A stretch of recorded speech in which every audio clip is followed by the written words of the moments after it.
Alright, here's my review of the Sony Vaio Duo 11. I'm going to try and talk quick so that this video is not too long.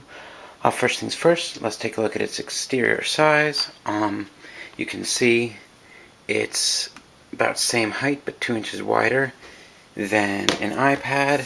You can see that's MacBook Pro 15. About an inch smaller in each dimension. Weighs a bit under 3 pounds, so it is easy to hold with one hand, even though it's not as light as your typical iPad or something like that. It's still, at the end of the day, less than 3 pounds is less than 3 pounds. Made of magnesium alloy, incredible craftsmanship, really unimpeachable quality. It's from the same factory in Japan that makes the Duo 11, that makes the Vaio Z flagship, so really excellent quality. VGA port, SD card slot, headphone jack, 2 USB ports. They are 3.0. You've got HDMI, power button. You've got the vent for the fan because it's an Ivy bridge. It does need a fan. You've got Ethernet cable, nice for business travel. And you've got volume buttons and rotation lock. You pop it open like that, and you've got a keyboard, really precise action. Keys are pretty small, but if you've got small hands, that's not an issue. Got big, meaty hands, look elsewhere. It's probably going to feel too small for you, but very precise action. Really nice feel to the keys. Screen angle is fixed. That's so that you can touch, tap, gesture on the screen, and the screen angle doesn't move. Try that on a traditional laptop. The screen will bounce and rotate backwards. So I'll go ahead, boot this thing up. Really gorgeous screen, really nice quality screen, very snappy processor. No lag whatsoever. Okay, so let's see, screen is 1080p. Protected by Gorilla Glass 2, so you don't need to worry about it getting damaged or anything like that. 11.6 inches. You really need to stick your nose up to this thing in order to see individual pixels. So 1080p, I don't see any reason to go any higher if you can't see pixels, as is with this. And I haven't had any real scaling issues. It works out really well.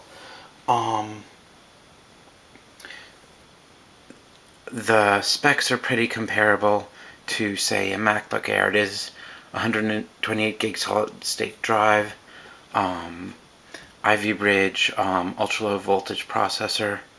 I don't know if you're getting a sense of just how sharp and vibrant the screen is, but it really is fantastic quality. So it really is very, very nice to look at.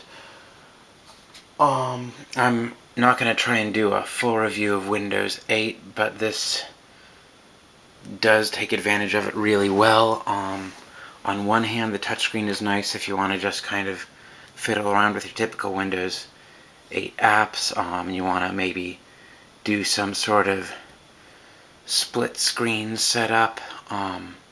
You can go ahead and do that. Okay, let me let that load up. So now, there we go. I can have my stocks on the side while I look at photojournalism from the Boston Globe.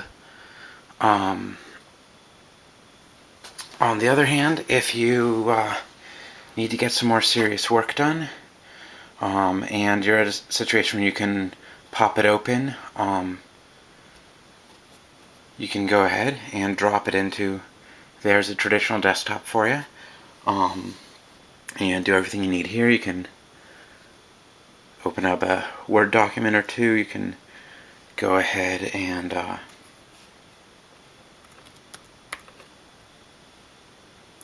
open up your traditional Excel spreadsheet, get done what you need to get done. You got the taskbar for multitasking. You got a little trackpad down here, so you can do both, and you can obviously interact with touch in the desktop as well. It's hard to get the details of some of these toolbars, but depending on the program, you may or may not be able to comfortably interact with it here. You can go ahead. You do have a touchscreen there, so you can go ahead and touchscreen keyboard, so you can go ahead and interact with it even when it's folded up in the desktop,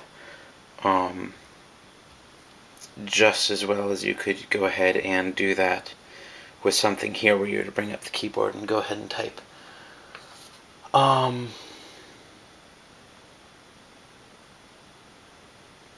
And so another nice thing is, so when you're switching back and forth, just because you drop into here and you want to go ahead and, you know, catch up on some news or something,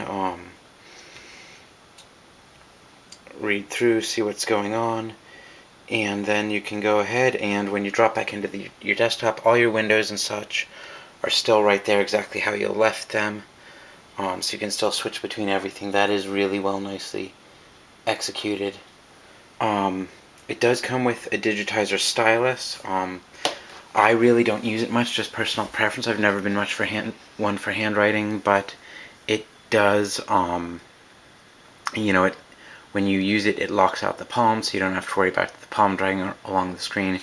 It's incredibly accurate. The handwriting software is pretty accurate in terms of recognizing handwriting. Of course, I forgot to bring the stylus in the room as I was filming it, but like I said, I don't use it much anyway, so I think people who really know a lot about styluses could probably give a better review if that's what you're concerned about.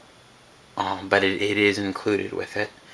Anyway, that's a kind of whirlwind tour of the Vaio Duo 11. You can go ahead and you can use it as an ultra portable laptop, and then you need to start walking around, so boom, you've got your traditional desktop environment and something you can actually carry around with one hand while you're working. And then you need to use something more touchscreen oriented, and then there you are in something that is clearly meant for touch and works well with touch, and you can go ahead and,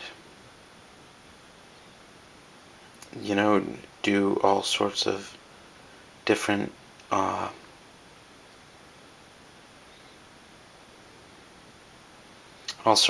combinations with split screen, even with touch. That's something that you can't get with most other touch-oriented devices, such as the iPad or Android devices. That ability to do split-screen multitasking is really handy, and I actually use it quite a lot. So the screen width is good for that. Anyway, this thing sells for, I've got the base model, which goes for $10.99, so comparably priced to a MacBook Air, but on the other hand, it can replace both a MacBook Air and an iPad in a single device, and so I do think it represents some really good value.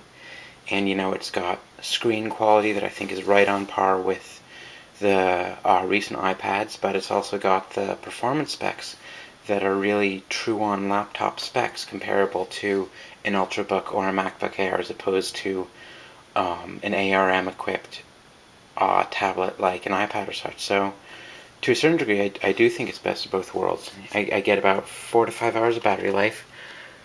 There is very quietly audible fan noise, but it's really not obtrusive. But it's heavier than an iPad, but it's still easy to carry. So I do think to a certain degree you've got the best of both worlds in this sort of setup, and it does work extremely nicely with kind of the Windows 8 dual approach, because it offers a dual hardware approach that makes sense with that. Anyway, that's my rambling whirlwind tour. Hope you enjoyed it. Thanks a lot.